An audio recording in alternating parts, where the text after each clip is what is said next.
নমস্কার, আর একটা গুরুত্বপূর্ণ আপডেট নিয়ে চলে এলাম। খুব গুরুত্বপূর্ণ ভিডিও। চ্যানেলে ফার্স্ট টাইম দেখলে চ্যানেলটাকে সাবস্ক্রাইব করে বেল আইকনটা টিপে রাখতে হবে লেটেস্ট গুরুত্বপূর্ণ আপডেট পাওয়ার জন্য। স্টেপ টু স্টেপ আজকের আপডেটটি আপনাদের সামনে তুলে ধরছি। আজ কথা বলবো অন্নপূর্ণা যোজনার টাকা নিয়ে। হ্যাঁ, অন্নপূর্ণার টাকা ঢুকতে শুরু করে দিয়েছে। আজ 18ই আগস্ট মঙ্গলবার টাকা ঢোকা শুরু হয়ে গেছে। কোন কোন জেলায় টাকা দিচ্ছে আজকের এই ভিডিওতে বিস্তারিতভাবে ব্যাখ্যা করবো। চ্যানেলে ফার্স্ট টাইম দেখলে চ্যানেলটাকে সাবস্ক্রাইব করে বেল আইকনটা টিপে রাখতে হবে লেটেস্ট গুরুত্বপূর্ণ আপডেট পাওয়ার জন্য।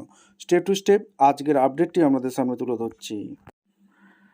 নমস্কার বন্ধুরা, রাজ্যের লাখ লাখ মহিলাদের জন্য চলে এলো সব থেকে বড় খুশির খবর। আপনারা যারা অন্নপূর্ণা যোজনার টাকার জন্য অপেক্ষা করছিলেন, আপনাদের দীর্ঘ প্রতীক্ষার অবসান ঘটছে।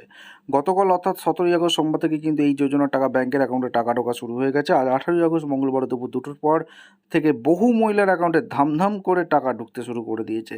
কত টাকা এবং কবে নাগাদ পাবেন? এই আগস্ট মাসে অন্নপূর্ণা যোজনা তৃতীয় কিস্তি মোট 3,000 টাকা দেওয়া হচ্ছে। তবে আপনার অ্যাকাউন্টে যদি আজ টাকা না আসে তবে একদম চিন্তা করবেন না। রাজ্য সরকারের পক্ষ থেকে জানানো হয়েছে যে এই টাকা দেওয়ার পক্ষে আগামী 20 আগস্ট পর্যন্ত চলবে, অর্থাৎ আজকাল পরশুর মধ্যে সবার অ্যাকাউন্টে টাকা চলে আসবে।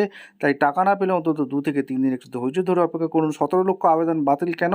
এই বিপুল নাম বাদ গেল কেন? এবার আসি একটি অত্যন্ত গুরুত্বপূর্ণ খবরে। অন্নপূর্ণা যোজনার আবেদন করা সত্ত্বেও প্রায় 17 লক্ষ মহিলার নাম কিন্তু তালিকা থেকে বাদ পড়ে গেছে। কিন্তু কেন এত বিপুল সংখ্যক নাম বাতিল হলো?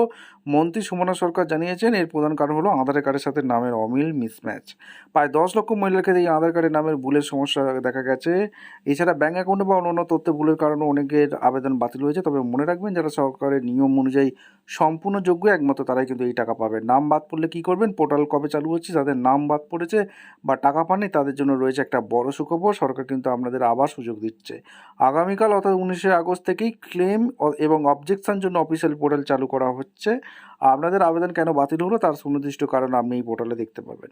পোর্টালে গিয়ে আপনি পুনরায় আবেদন বা অভিযোগ জানাতে পারবেন। আপনার এই আবেদনের পর সরকারি আধিকারিকরা আবার আপনার বাড়ি বাড়ি গিয়ে তথ্য এবং নথি যাচাই ভেরিফিকেশন করবেন। সব ঠিক থাকলে আপনিও টাকা পেয়ে যাবেন। নতুন আবেদনের ভেরিফিকেশন কবে পর্যন্ত চলবে সবশেষে জানিয়ে রাখি, গত 11ই জুলাই থেকে 31শে জুলাই পর্যন্ত যে নতুন আবেদনগুলো জমা পড়েছে সেগুলোর ভেরিফিকেশন কাজ কিন্তু আগামী 30শে সেপ্টেম্বর পর্যন্ত চলবে। এই ভেরিফিকেশন পক্ষে শেষ হওয়ার পরেই যোগ্য আবেদনকারীদের অ্যাকাউন্টে টাকা ঢোকা শুরু হয়ে যাবে শেষ অংশ।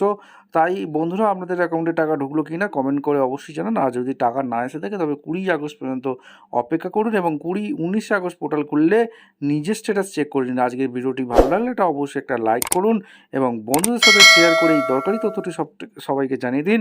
এইরকম আরও গুরুত্বপূর্ণ আপডেট পেতে আমাদের চ্যানেলকে সাবস্ক্রাইব করে রাখুন, বেল আইকনটা টিপে রাখুন। ধন্যবাদ।